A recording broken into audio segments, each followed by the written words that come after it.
बिस्मिल्लाहिर्रहमानिर्रहीम। अस्सलाम वालेकुम ख़वातीन हज़रात। आज मैं आपके साथ जो है लोबिया दाल बनाने की रेसिपी लाया हूँ। बहुत ही मज़ेदार और फेमस रेसिपी है। इतने मज़ेदार बनने वाली है कि आप याद करेंगे। चलिए हम इसको बनाना स्टार्ट करते हैं। सबसे पहले मैंने ये लोबिया है रात को भिगो के रखा था। कम से कम इसको 4-5 घंटे आप भिगो के रख सकते हैं। मैंने इसको रात को भिगो के रखा था। एक खूबसूरत बर्तन ले लेंगे, इसमें डाल देंगे। उसी पानी के साथ हम इसको डाल देंगे और लोबिया भी इसके अंदर डाल देंगे। ये याद रखना, लोबिया जब भी डालें भिगोएं इसको अच्छी तरह धो लेना, वॉश कर लेना, पत्थर छतर इसमें हो जाए वो गंछा तो वो निकाल लेना है। इसके साथ थोड़ी सी हम दालचीनी डाल देंगे, एक दो टुकड़े, और एक दो टुकड़े जो है बड़ी इलायची के। थोड़ा सा नमक डाल के इसको हम प्रेशर लगा देंगे, इनको गला लेंगे। मैं इसको 20 मिनट का प्रेशर दे रहा हूँ।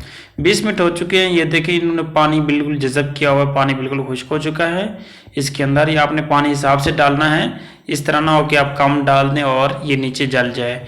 बेशक ज़्यादा हो जाए कोई मसला नहीं है, आप वही पानी जो है शोरबे के तौर पर निकाल के इस्तेमाल कर सकते हैं। ये जो है लोबिया बॉयल हो चुका है। अब यहाँ पर दूसरा प्रोसेस शुरू करते हैं। यहाँ पर मैंने पतीली एक ले ली है अलग से, इसमें डाल दिया ऑयल। इसके अंदर जो है 2 मीडियम साइज़ के प्याज डाल देंगे चॉप करके। प्याज हल्के से ब्राउन हो चुके हैं। 4 जो हैं टमाटर थे मेरे पास, ये चॉप किए हैं, इसके अंदर हम शामिल कर देंगे और इसको हम मिक्स कर देंगे, यूँ हिला देंगे। अब इसके अंदर जो है 2 टेबल स्पून जो है मैं भर के लहसुन अदरक का पेस्ट इसमें शामिल कर दूंगा और यहाँ पर इसकी भुनाई कर लूँगा। और ये घरेलू मिसाले हैं कुछ, 1 टीस्पून लाल मिर्च है, 1 टीस्पून हल्दी है, 1 टीस्पून नमक है, 1 टीस्पून जो है कुटी हुई मिर्च है, 1 टीस्पून धनिया पाउडर है, 1 टीस्पून जीरा। ये सारी चीज़ें डाल के इसको हम अच्छी तरह मिक्स कर लेंगे यूँ। और ये 3-4 सब्ज़ मिर्चें भी मैंने काट ली हैं, इसको भी इस तरह हम डाल देंगे और इसी की तरह हम भुनाई कर लेंगे इसको मिसाले के साथ। यहाँ पर मिसाला जो है मैंने अच्छी तरह भुनाई कर ली है। ये जो है मेरे पास लोबिया दाल है, इसके अंदर हमने दालचीनी और बड़ी इलायची जो डाली थी, ये इसके अंदर हमने अभी निकाल लेनी है, क्योंकि अभी नज़र आ रही है हमें, तो हम निकाल लेंगे क्योंकि ये अभी मिक्स हो जाना है, इसका शोरबा हो जाना है, तो ये मुँह में आ जाती है। तो इस तरह ये दाल उठा के हमने लोबिया दाल जो है इस मिसाले के अंदर हम शामिल कर देंगे।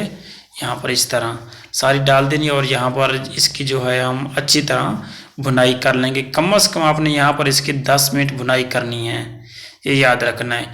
यहाँ पर 8 से 10 मिनट हम इसकी अच्छी तरह भुनाई करेंगे ताकि मिसाला इसमें अच्छी तरह रच जाए और सही तरह ये भुनाई हो जाए और इसका टेस्ट जो है फिर बहुत ज़बरदस्त आ जाएगा। यहाँ पर मैंने जो है बहुत अच्छी तरह भुनाई कर ली है। अब यहाँ पर मैंने 1 लीटर जो है इसके अंदर हम पानी शामिल कर देंगे और इसको हम हिला देंगे। इसका कलर जो है अभी इस तरह हो जाएगा, ये देख लिया आपने, घबराना नहीं है। तो हम इसमें जो है थोड़ा सा जो है गरम मसाला डाल देंगे, 1 चुटकी एक इस तरह, और कसूरी मेथी आपके घर मौजूद है तो वो भी इसमें डाल दें। इससे ये क्या होता है कि इसका ऑयल जो है वो जल्दी निकल आता है और खुशबू भी अच्छी आ जाती है। इसका लोबिया दाल का ऑयल तो वैसे निकलता ही नहीं है क्योंकि ये पी जाती है, तो हल्की आंच पे रखी रहे, काफ़ी देर रखी रहो तो ये हाँ निकल आता है। मैंने इसको कम से कम 20 से 25 मिनट हल्की आंच पे रखा है, बीच में हिलाता भी रहा हूँ। लोबिया दाल जो है बिल्कुल रेडी हो चुकी है, तैयार हो चुकी है। ये देखें माशाल्लाह सुभान अल्लाह, क्या कुदरत है मेरे अल्लाह पाक की, कैसा ज़बरदस्त इसका कलर आया है और बहुत ही मज़े की बनी हुई है। तो रिक्वेस्ट यही है, चैनल पे नया है तो प्लीज़ सब्सक्राइब कर देना, लाइक कमेंट भी कर देना और दोस्तों के साथ शेयर भी कर देना। इस तरह हम डिस्टर्ब कर लेंगे इसको। और यहाँ पर याद रखना है आपने, इसका ऑयल नहीं होता, मैंने ये थोड़ा सा निकाल के रखा हुआ था, पहले चिकन कढ़ाई बनाई थी तो ये इसके अंदर डाल रहा हूँ। आपने क्या करना है, ज़ीरे का तड़का लगा लेना, हल्का सा ऑयल का इसके ऊपर डाल देना है।